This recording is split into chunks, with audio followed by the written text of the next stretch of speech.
His family kicked out his black wife. The Korean Mafia boss came home early. Hello, everyone. I hope you are having a wonderful day filled with good fortune, peaceful moments, and reasons to smile. Before we begin, could you spare just 5 seconds and share a tiny piece of that good luck with me? Please subscribe to the channel and turn on notifications so you will not miss the stories still waiting to be told. Thank you sincerely for spending your time here and for continuing to support this channel. It means more than you may realize. Before we step into today's story, tell me in the comments where in the world you are watching from and what time it is there right now. I always love seeing how far these stories travel. Now, get comfortable and let us begin the story. Pack your things before Ethan comes home. Margaret Park said it so calmly that, for one strange second, I thought I had misunderstood her. Then I saw the suitcase beside the staircase. Mine. Claire had pulled it from the upstairs closet and placed it near the front door of the townhouse I had called home for almost 2 years. Rain tapped against the tall windows. The grandfather clock in the hallway counted another second. Nobody smiled. I set my coffee cup on the kitchen island. Why is my suitcase downstairs? Margaret folded her hands in front of her. She looked elegant, controlled, almost gentle.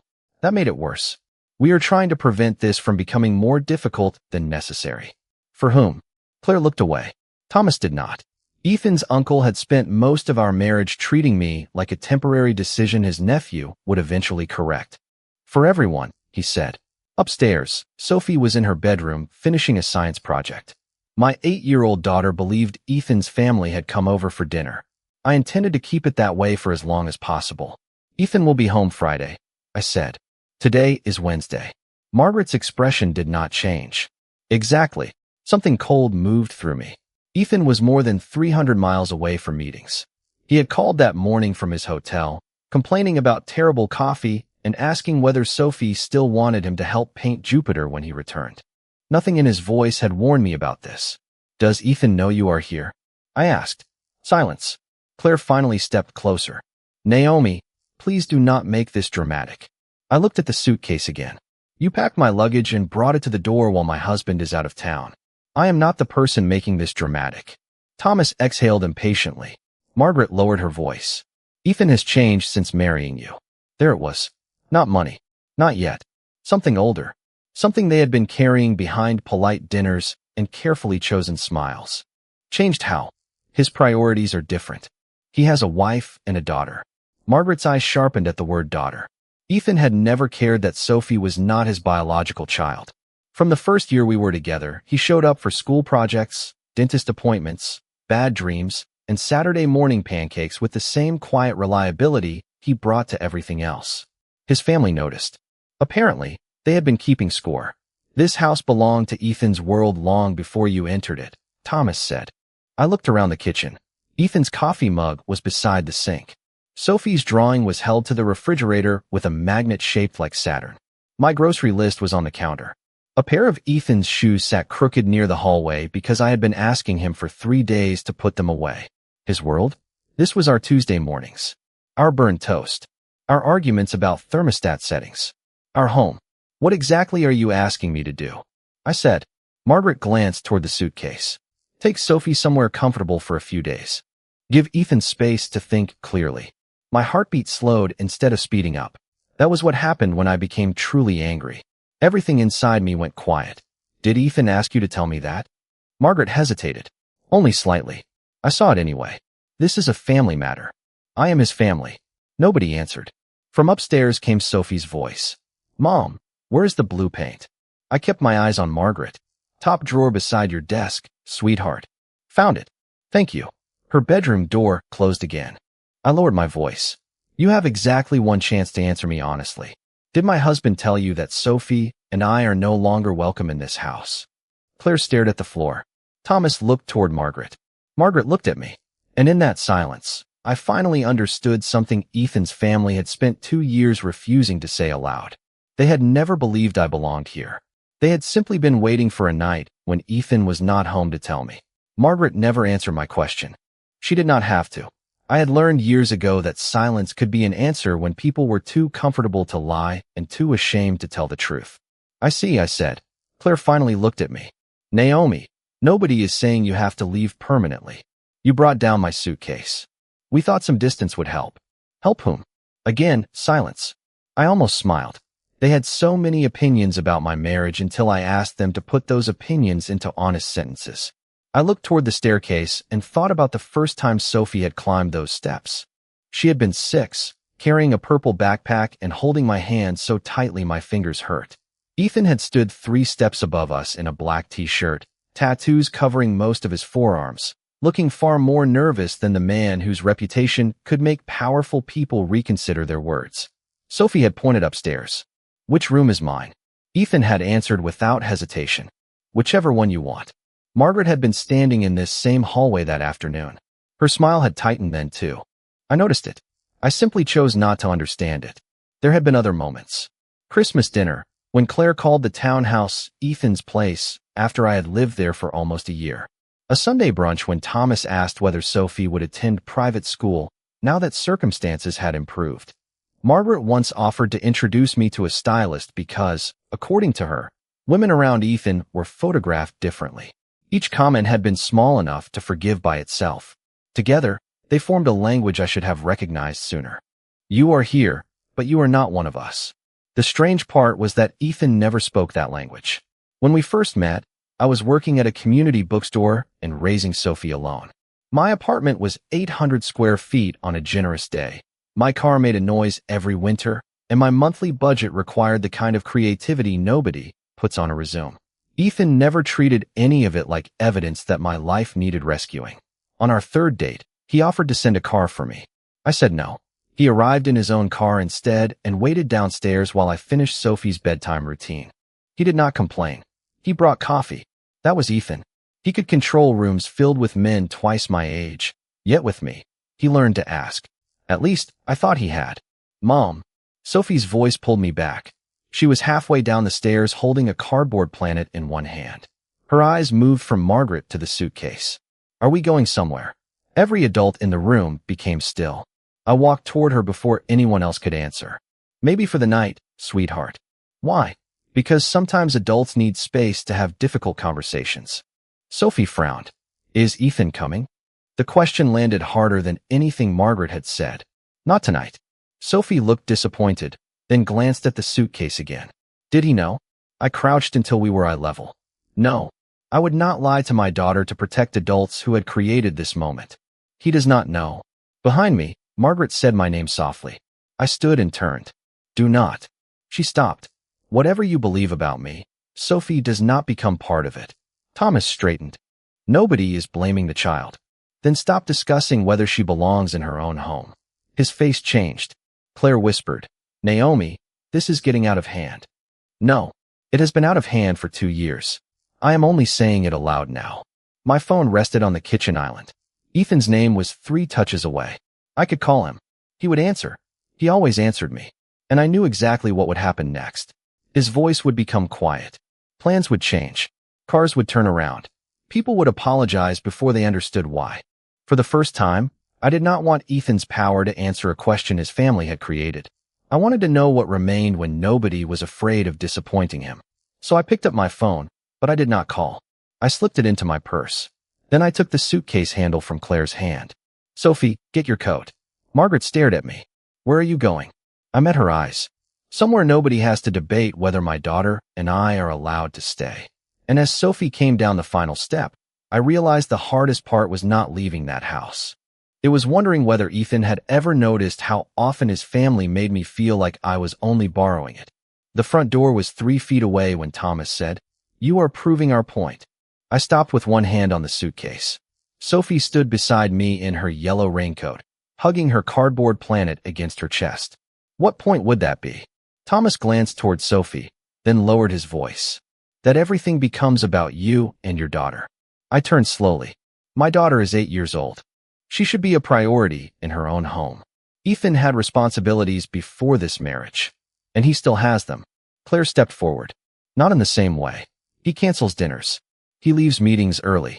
He missed the foundation gala because Sophie had a fever. I remembered that night. Sophie had been sick with the flu. I had told Ethan 3 times to attend the gala. He had changed into sweatpants, made soup she barely touched, and slept in the chair beside her bed. I never asked him to stay. But he stayed, Margaret said. Because he wanted to. Her expression tightened. That is exactly what concerns us. For the first time, I understood the accusation beneath every polite sentence. They did not believe I controlled Ethan with demands. They believed loving us had changed what he wanted, and somehow that was worse. So this is not about me taking him away from you, I said. This is about him choosing differently.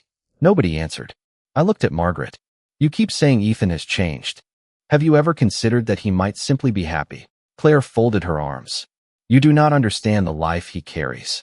Then explain it. There are people who depend on him. I know. Families, businesses, employees, responsibilities you never had before meeting him. And none of those disappeared when he married me. Thomas shook his head. You make it sound simple. No, I make it sound like his choices belong to him. Margaret stepped closer. Before you, Ethan understood duty. I almost laughed, but there was nothing funny about it. Before me, Ethan ate dinner alone 4 nights a week and considered 6 hours of sleep a luxury. Margaret's eyes narrowed. He told you that? He did not have to. I watched him. I remembered the first year we dated. Ethan arriving at my apartment after 9 at night, shoulders rigid beneath an expensive coat. Sophie asking him to help with a puzzle. 10 minutes later, his phone would be face down on the table and his tie loosened while he searched for a missing corner piece. I had never transformed him. I had simply watched him discover that being needed was not the same as being loved. Did Ethan ask you to remove us from this house? I asked again. Margaret looked away. We are trying to protect him. From what? Claire answered this time. From forgetting who he is. The words settled between us. I nodded slowly. Then say who you think he is. Claire hesitated. Naomi. No. You came into my home while my husband was away. You packed my suitcase. You told me to take my child somewhere else because Ethan's priorities changed after marrying me. So say it clearly. Who is Ethan supposed to be? Thomas spoke first. The man this family can rely on. You mean the man who never tells you no? His jaw tightened. Margaret said, that is unfair. Is it? I looked at all 3 of them. You are not angry because I control Ethan. You are angry because you cannot. The silence that followed felt different. This one had truth inside it. Sophie touched my hand. Mom, can we go now? My anger disappeared the instant I heard the tiredness in her voice. Yes, sweetheart. I opened the door. Cool rain-scented air moved into the hallway. Behind me, Margaret said, if you leave now, do not make Ethan believe we forced you. I turned back. You packed the suitcase. Her face went pale. I reached into my purse, removed the townhouse key, and held it for a moment. Ethan had given it to me long before we married. He had closed my fingers around it and said, this way you never have to knock. I placed it on the entry table. I will not tell Ethan what to believe, I said.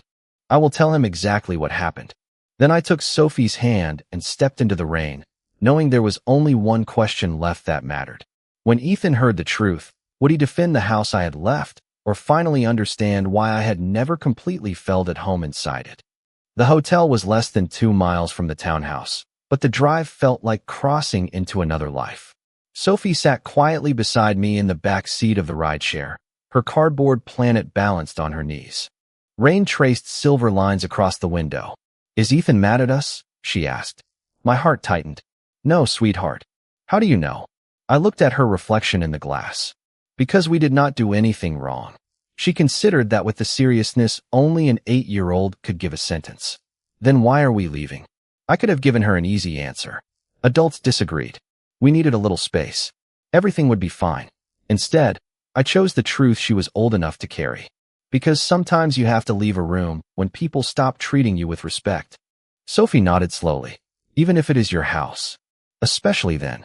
At the hotel, I paid for the room with my own card. That detail mattered to me more than it probably should have. Before Ethan, I had learned how to make every dollar stretch.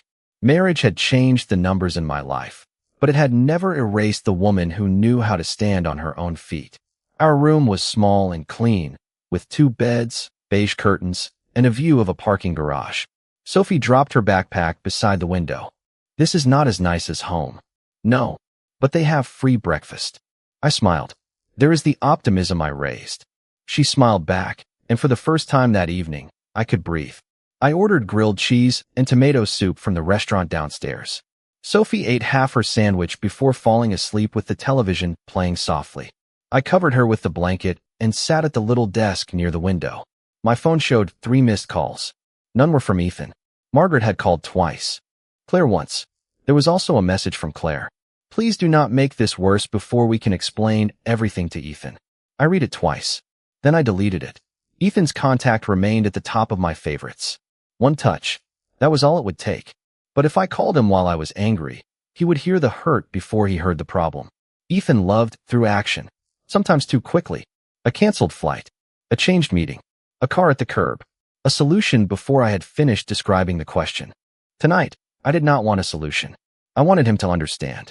So I opened a message and typed slowly. Your family came to the house tonight. They packed my suitcase and told me to take Sophie somewhere else before you returned. They said you needed space to remember who you were. I left because I would not let Sophie stand there while people debated whether we belonged in our own home. I stared at the words. Then I erased the last sentence and started again. I left because your family told me that house was never truly mine. I need to know whether you believe them. My thumb hovered over send. I did not press it. Not yet. Instead, I set the phone down and looked at Sophie sleeping. I remembered the night Ethan gave me the key. We had been dating for 11 months. He placed it in my palm after dinner and said, "You and Sophie should never have to wait outside for me." I had laughed. That sounds dangerously close to commitment. He had looked at me with that quiet expression that always made the rest of the room disappear. It is commitment. I had believed the key meant belonging. Tonight, I realized belonging could not be handed over by one person if everyone around him treated it like borrowed permission. My phone suddenly lit up. Ethan. I froze. The time was 9:47. He should have been at dinner with associates more than 300 miles away. I let it ring once. Twice. Then it stopped. A message appeared almost immediately. Meeting canceled. I am leaving early tomorrow morning. Call me when you are awake. I closed my eyes. He still had no idea. I looked at the message I had written and finally pressed send. Delivered. My chest tightened. Less than 10 seconds later, 3 dots appeared beneath his name. Then disappeared. Then appeared again.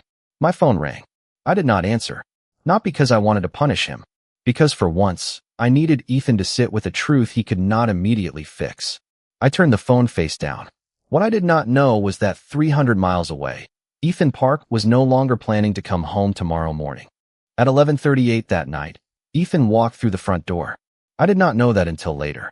I only knew what he told me afterward, and what the security camera quietly confirmed. He had read my message once in the hotel lobby, canceled the room he no longer needed, and started the drive home. More than 300 miles. No warning. No dramatic announcement. Just Ethan making a decision and moving. The townhouse lights were still on when he arrived. Margaret, Claire, and Thomas were in the dining room. Dinner had apparently been served without us. Ethan stepped inside wearing the same dark coat he had left in 2 days earlier, his travel bag in one hand. Margaret stood first. Ethan. He did not answer immediately. His eyes went to the staircase. Then the kitchen. Then the empty space beside the entry table where my purse usually sat. Finally, he saw the key. Mine. Still exactly where I had left it. He set down his bag. Where are Naomi and Sophie?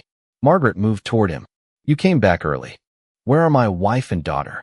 His voice never rose. That was the thing about Ethan people misunderstood. When he was truly angry, he became quieter. Claire stood beside her chair. They are safe. Ethan looked at her. That was not my question. Thomas tried next. We had a conversation with Naomi. I know. Ethan removed his coat. The sleeves of his black shirt revealed the tattoos running along his forearms. He placed the coat over a chair with deliberate care. She told me you packed her suitcase. Margaret exhaled. Ethan, there is context. Good. He pulled out a chair and sat down. Give me all of it. Nobody moved. Ethan looked at the untouched place settings where Sophie and I should have been. Start at the beginning. Margaret sat slowly. We were concerned. About you. Be specific. Claire crossed her arms. Your priorities have changed. Ethan nodded once. I got married. It is more than that. Then explain more. Thomas leaned forward. You have responsibilities that existed before Naomi. And which responsibility have I abandoned? Thomas opened his mouth, then stopped. Ethan waited. Silence had always been one of his strongest weapons, although he never needed to use it like one with me. Eventually Margaret said, You missed the foundation gala. Sophie had the flu. You could have sent Naomi help. Ethan stared at his mother. Naomi did not need help. Sophie needed family. Margaret's expression shifted. That is exactly the issue. You are treating everything as though they are the only family that matters. No, I am treating my wife and daughter as though they matter too. Claire looked down. Ethan reached toward the entry table and picked up my key. Who told Naomi this was not her home? Nobody answered. She wrote that your family told her this house was never truly hers. I am asking which one of you said it. Thomas cleared his throat. I said the house belonged to your world before she entered it. Ethan turned the key between his fingers. And what did you mean by that? You know what I meant. I want to hear you say it. Thomas looked uncomfortable. This property has always been associated with the family. Ethan's expression barely changed. Associated is an interesting word. Margaret frowned. What does that mean? Ethan placed the key on the table. It means none of you owns this house. We know that, Claire said. Apparently not. He leaned back. Because 3 people who do not live here entered while I was away and told one of the people who does live here to leave. Margaret shook her head. We were asking her to give you space. I did not ask for space. You might have if you understood what was happening. Ethan went completely still. Do not tell me what I might have wanted. The room fell silent again. Naomi asked you whether I told her to leave. What did you say? Margaret looked away. Ethan nodded slowly, as though her silence had answered him too. Then he picked up my key and closed his fingers around it. You did not protect me tonight, he said. You made my wife take an 8-year-old child to a hotel because you decided your opinion carried more authority in my marriage than mine did. Claire whispered, we thought you would understand. Ethan looked toward the 2 empty chairs. I understand perfectly. Then he stood. And that is the problem. Margaret's face changed. Where are you going? Ethan slipped my key into his pocket. To find my family. He took 2 steps, then stopped. But before I leave, all 3 of you are going to stay right here. Thomas frowned. Why? Ethan turned back. His voice was almost gentle. Because when I return, you are going to explain something to Naomi that I should have made clear a long time ago. This was never my house that she was allowed to live in. It became our home the day I asked her and Sophie to walk through that door. And tonight, I finally understand that saying it to them was never enough. I should have said it to you. The knock came at 12:21 in the morning. I was still awake. Sophie was asleep in the bed nearest the window, one arm wrapped around a hotel pillow, her cardboard planet resting on the nightstand. I looked through the peephole and saw Ethan standing alone in the hallway. For several seconds, I did nothing. Then I opened the door. He looked tired. His black shirt was wrinkled from the drive, and the tattoos along his forearms disappeared beneath sleeves he had pushed halfway toward his elbows. His eyes moved past me toward Sophie. Only after seeing her asleep did something in his face loosen. You drove back tonight. Yes. More than 300 miles.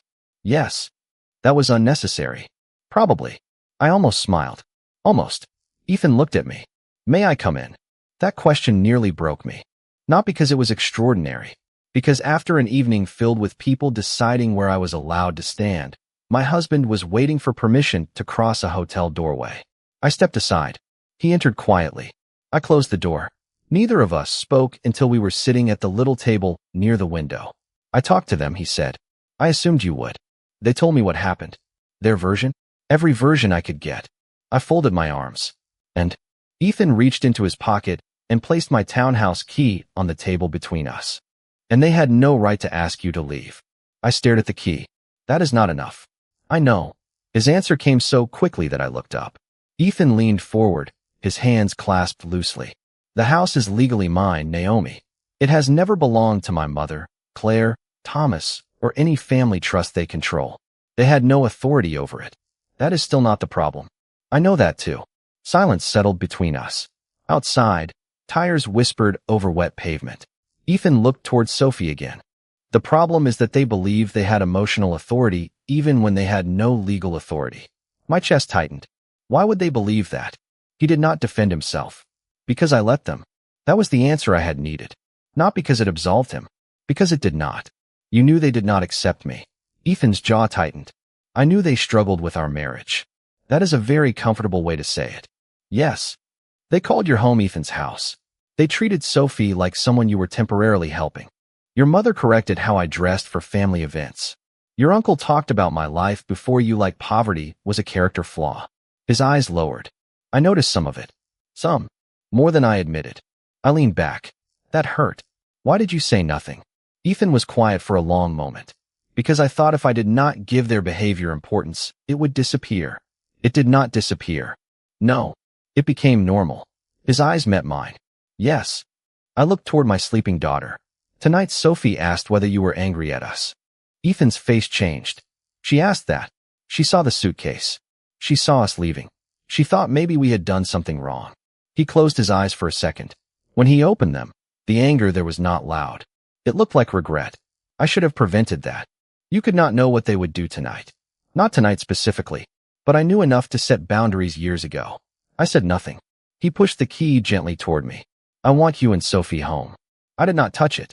Ethan, but I am not asking you to come back tonight. That surprised me. He continued. I spent the drive here thinking my job was to bring you home. Then I realized that would mean everybody in this story had decided where you should be except you. Something inside my chest softened, but only slightly. So what happens now? You decide what you need. I go back and deal with what I should have dealt with long before tonight. Deal with them how? No threats. No punishment. Boundaries. He paused. And consequences if those boundaries are ignored. I studied the man across from me. The world knew Ethan Park as someone accustomed to control. I knew the quieter truth. Control was also the habit he struggled hardest to surrender. And if I decide I need time? I asked. You get time. If I am still angry tomorrow, you stay angry until you are not. If I do not take the key tonight? His eyes dropped to it. Then he slowly pulled his hand away. It stays there. I finally reached across the table, but instead of taking the key, I took his hand. His fingers closed carefully around mine. Ethan stood, and I did too. For one quiet moment, he wrapped his arms around me. I rested my cheek against his chest and listened to his heartbeat. No promises.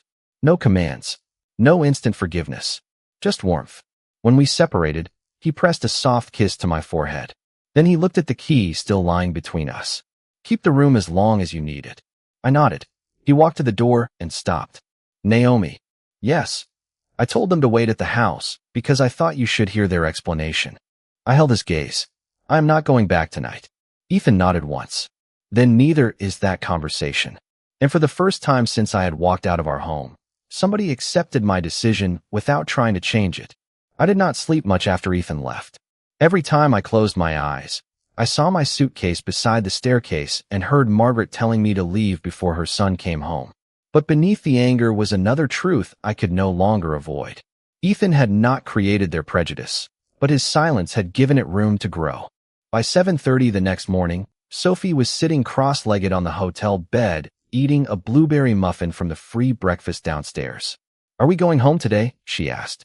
I looked at the key Ethan had left on the table. I do not know yet. Sophie chewed thoughtfully. Ethan looked sad last night. I turned toward her. You saw him?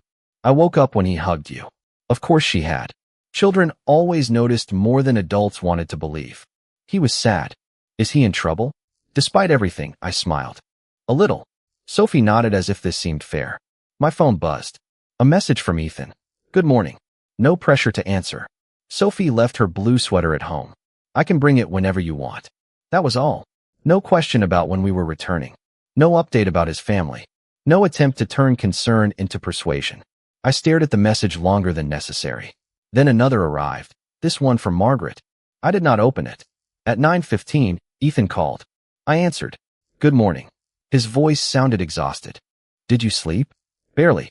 Same. I heard a coffee mug touch a counter. Home. Our kitchen. Are they still there? I asked. No. I asked them to leave after I came back from the hotel. What happened? Ethan was silent for a moment. I told them they are not welcome inside our home again until you decide you are comfortable with it. I sat straighter. You did not have to ban your family for me. I did not. Ethan, listen to the distinction. I did not do it because you ordered me to choose between you and them. You never did.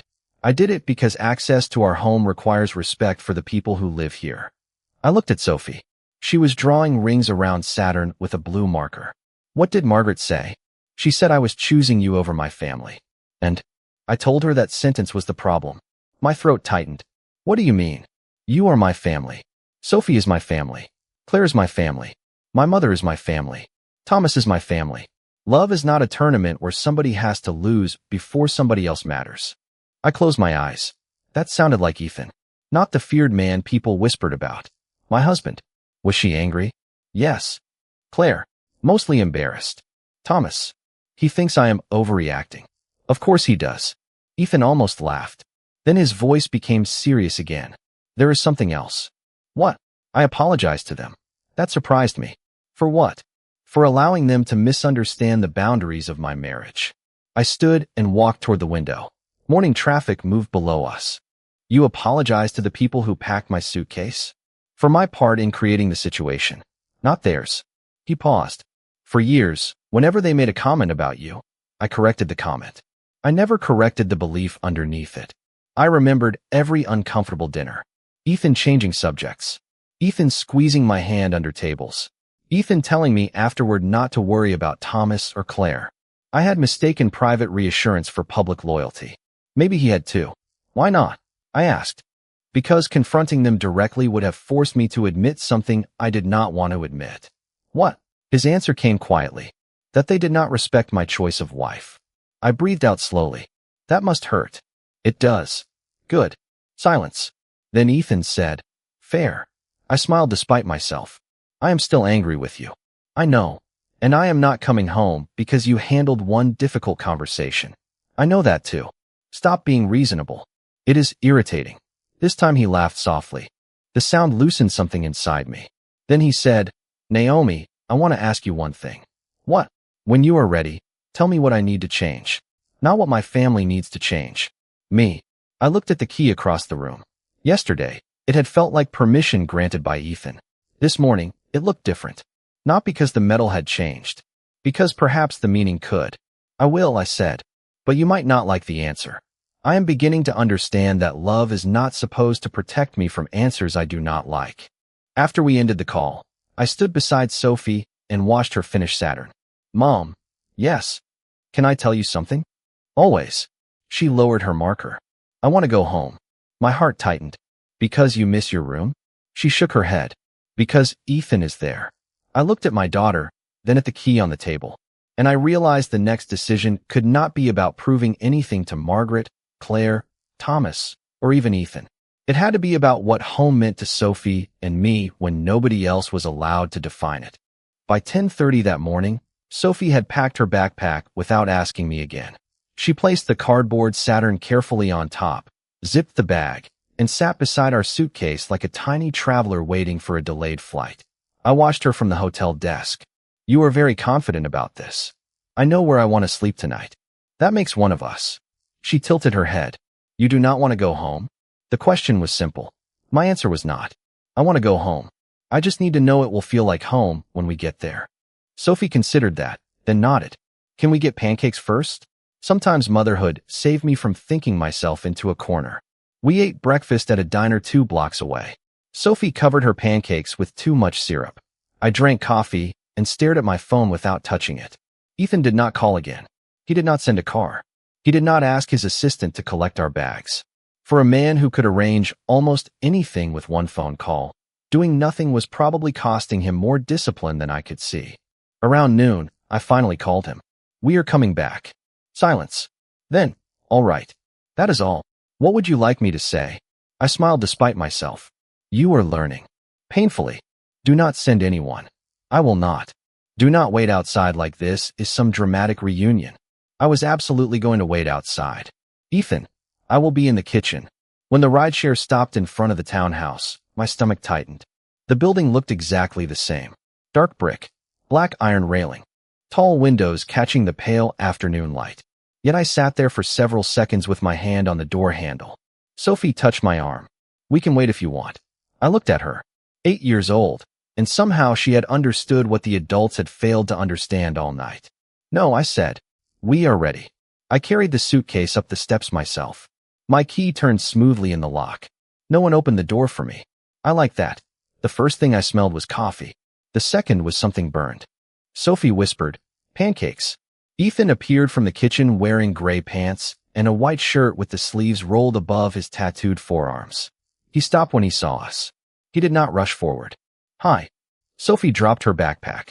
Did you burn breakfast without us? It was lunch. That is worse. Ethan finally smiled. Sophie ran to him. He caught her in a careful hug and closed his eyes for one brief second. When she pulled away, he looked at her cardboard Saturn. You finished it. Mom helped. Then it probably works. It is cardboard. Still more reliable than my cooking. Sophie disappeared upstairs with her backpack. Ethan and I remained near the doorway. My suitcase stood between us. He looked at it, then at me. Do you want me to take that upstairs? Later. All right. I walked into the kitchen. 3 chairs from the previous night had been moved away from the table. The house was quiet. Your family, gone. And they understand they cannot come back without speaking to me first? Yes. I studied him. I do not want you cutting them out of your life. I know. I want boundaries, not revenge. So do I. I leaned against the counter. Then here is what needs to change. Ethan listened. When someone disrespects me in front of you, do not wait until we are alone to tell me you disagree with them. He nodded. Understood. Do not tell me to ignore comments because they do not matter. If they make me feel like a guest in my own family, they matter. Agreed. And Sophie never becomes a bargaining chip in anybody's argument about your responsibilities. His expression hardened slightly. Never. One more thing. Tell me. I reached into my pocket and placed the key on the counter. His eyes dropped to it. When you gave me this years ago, you told me I would never have to knock. I remember. I thought belonging meant you had given me permission to enter your world. Ethan was silent. I do not want permission anymore. His eyes met mine. Then do not take it. I frowned. He pushed the key gently back toward me. It is not permission, Naomi. It is yours. My throat tightened. And if your family disagrees? Then they can learn the difference between being related to me and having authority over my wife. I picked up the key. This time, it felt heavier. Not like something borrowed. Like something chosen. Ethan reached for my hand, then stopped before touching me. I closed the final inch myself. His fingers wrapped around mine. Upstairs, Sophie called. Ethan, Jupiter is missing. He sighed. I have been home less than 5 minutes. I laughed. Go find Jupiter. He started toward the stairs, then looked back at me. Naomi. Yes.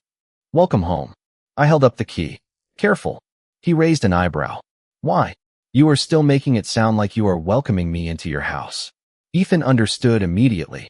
A small smile appeared. Correction. He glanced around the kitchen, then back at me. I am glad you came home. And that difference, small enough for anyone else to miss, told me he was finally beginning to understand. 3 weeks later, Margaret asked if she could come over.